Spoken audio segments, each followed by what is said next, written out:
This is the Parent Life Show. My name is Katrina Ball and I am your host.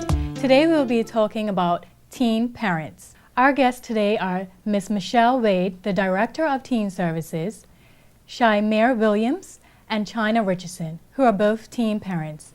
Welcome, ladies. My first question is for you, Shai. How did you find out you were pregnant? I started having these weird dreams, with babies, and I told my boyfriend at the time and not wanting to take any chances. We went and got a pregnancy test that day, and that day I found out I was pregnant. A week later, we went to the clinic and it was set in stone. Mm-hmm. And China, what about you? For me, well, the protection broke, so I felt like from that point I knew I was pregnant, but a few weeks later I went to the clinic to confirm it. Shai, now you say you had a boyfriend. Were you sexually active before? Yes. And were you using protection? Not all the time, no. And China, when was the first time you had sex? Maybe 4 months before I was pregnant. At 13. And Michelle, is this usually common for young girls that they tend to have sex earlier, or? It's common. It's not unknown for young people to have sex at the age of 13 and 14. I guess the question would be is if they become pregnant. Some people don't get pregnant because they use protection or the protection works or what have you, but it's not uncommon. Shai, I'm going to ask you when we come back from this break, how old were you when you got pregnant? But I want my viewers to stay tuned. We will be back after this short break and we will hear from Shai. Welcome back to the Parent Life Show. I'm your host, Katrina Ball, and we are here with Ms. Michelle Wade, from the Director of Teen Services, China Richardson, as well as Shai Williams. They are both teen parents, and we are talking about teen parents today. So China, before we took a break, we were going to ask you, how old were you when you got pregnant? Well, I got pregnant right before my 15th birthday. Okay, and China, you said you were 14. Why so young? 13 because prior to becoming sexually active, I was abused, and I believe that's what triggered me to start at a young age. Well, Michelle, is this a common occurrence that children that may have been abused do become sexually active earlier? It is a common event that can happen to young people that become sexually active early in their life. Having that exposure, not that they enjoy it or anything, so having that exposure and that experience, sometimes the mindset just gears towards that type of behavior. So it's not uncommon. Many of our clients come in and, for the first time reveal that they've been abused in some way or another. What is the youngest young lady that you've had to deal with in teen services? With reference to getting pregnant or just coming? Well, both, getting pregnant and I think at the age of 12, 13. Mm-hmm. And is there an upper age limit to assisting young women with pregnancy? We would go up until the age of 18 requiring services with reference to pregnancy, but we do our other service women that are in their 20s as well. And Shai, did you feel that you were ready to have sex? No, actually it's weird. I was the last one in my clique. I hang with girls older than me. I was the last one to lose my virginity. I kind of felt pressured into doing it. In conversations about sex, I never really had anything to say, and it felt like something I needed to do to fit in.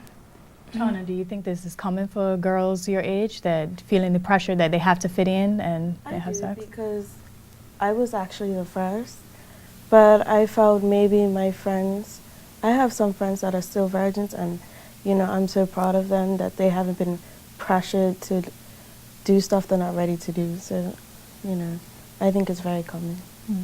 Michelle, do you think that girls between the ages of 13 and 16 are ready to have sex and deal with the responsibilities that it comes with it? No, I don't think they're ready to deal with the responsibilities that come with being sexually active. I mean, it involves a lot of emotional attachment and connections and things that they're really not mature enough to understand. But the reality is that it does happen. And so we have to teach our young people to have coping skills, to not feel pressured, to have to want to be sexually active or be in a relationship that they're not ready for. China, when you first had sex, did you believe that you were in love with the young man that you were having sex with? At that age, you know, what is really love? But I believe so, yes. And Shy? In love, no, but it wasn't anything you could tell me. He did no wrong in my eyes, but I don't think that was love, you know? And do you feel that many of the girls in your age group, do they feel that they're in love with the person, or is it just they're going along with what's happening? I mean, who doesn't want love, you know? And at a young age, you know, you feel like it's something you need to have. You feel like it's a hole that needs to be filled, so you go looking for it in a sense, you know? China, how did you feel when you found out that you were pregnant? I was disappointed. I was scared to tell my parents, you know, this is not what I wanted. I knew being sexually active was really risky, and I did take precaution, but it happened, and, you know, I had to deal with it. I was scared. How did you tell your parents? I went to the clinic, and because I was underage, they had to call an adult. And I wasn't ready to tell my mother because she was at work, and I didn't want that to happen to her. So I told my auntie, and she told my mother. And that night she told my father. So. And what was the reaction like? They were upset. It wasn't really anger, but more of like, I guess because they told me they knew this was a possibility from being abused, they were just, you know, couldn't believe it was real. Shy, what about you? How did you tell your parents? I actually didn't get a chance to tell my parents. My boyfriend did, and my mother showed no real emotion. She was like, it wasn't real to her. My father cut me off for about 2 months. He didn't want to speak to me. He didn't want to have anything to do with me, so it was pretty hard in the beginning. Michelle, is this a common reaction for parents to have? Very common. It's a lot of mixed emotions. People are upset, people are confused, people are frightened. You know, just to know that the entire family dynamics can change in a twinkle of an eye or in 9 months. And so no reaction, I think, is uncommon. So when I talk to parents that are upset, it's just walking them through until you get to a complete acceptance that this is what it is, and what are we going to do as a team if we're involved in teen services and a family to assist the young person and the unborn child. It's very difficult to accept, but parents go through their stages of emotion, so it's not uncommon, and it's, you know, it wouldn't surprise me. It's just a matter of deflating some of the stress. What is an inappropriate reaction for a parent to have? I mean, I guess an inappropriate reaction of a parent would be to beat the crap out of the kid and cause some bodily harm. I mean, I know people feel like that, but I think that would be an inappropriate reaction. When you girls realized or found out that you were pregnant, did you feel like your world was beginning to fall apart? What was your first, I guess, instinctual thoughts? My first choice was, you know, like any other girl, I'm so young, have an abortion, you know, fix it, undo it. But, you know, that's not the type of house I'm raised in, you know. And basically hearing a heartbeat, you know, how can you sit there and say, you know what, I'm going to end this heartbeat? I couldn't do that. Shy? Much like China, I thought about abortion. You know, I felt embarrassed, and I felt everyone was going to judge me, and I didn't want to deal with that. So I thought about abortion, but like China, I grew up in a household where that wasn't really accepted or wasn't really praised, and, you know, I just chose to keep my baby. Michelle, does Teen Services assist young girls that do want to have abortions or even adoption? Yes, we do. We first of all, we don't encourage them to make any decision. They could either have an abortion or carry to term. We are there to support them no matter what decision they make. If they decide to carry to term, we just make sure that they're connected to the services, meaning if it had to be educational services, financial assistance, housing, we connect them to those services so that they can get ready for motherhood. If they do decide to terminate their pregnancy, there's a certain procedure in Bermuda for young people under the age of 18, young women, that they have to follow in order to terminate their pregnancy. It's just not go to the hospital and do it. There's a certain procedure, there are assessments that have to be done, and so Teen Services is only responsible for writing a report and then referring that report to the Maui Child and Adolescent Services and then to the appropriate physician that will do the procedure. It's not an easy task. The decision is totally up to the young lady to make that decision, and as long as she's clear about that decision, then I can write the report, but no way do we encourage either way. They have to come with their mind set. We can just talk about the pros and the cons of having a baby versus terminating, and we respect every decision that the family makes in our job. And I like to emphasize our job is to support these young ladies no matter what they decide to do so they can go on with their lives. Talking about support, China and Shai, you both sound like you have really good family support. Michelle, what about the people that don't have such good support? How does Teen Services, do they assist in that regard? Yes, of course. Any client that walks through the doors of Teen Services, we try our best to provide the support that they require.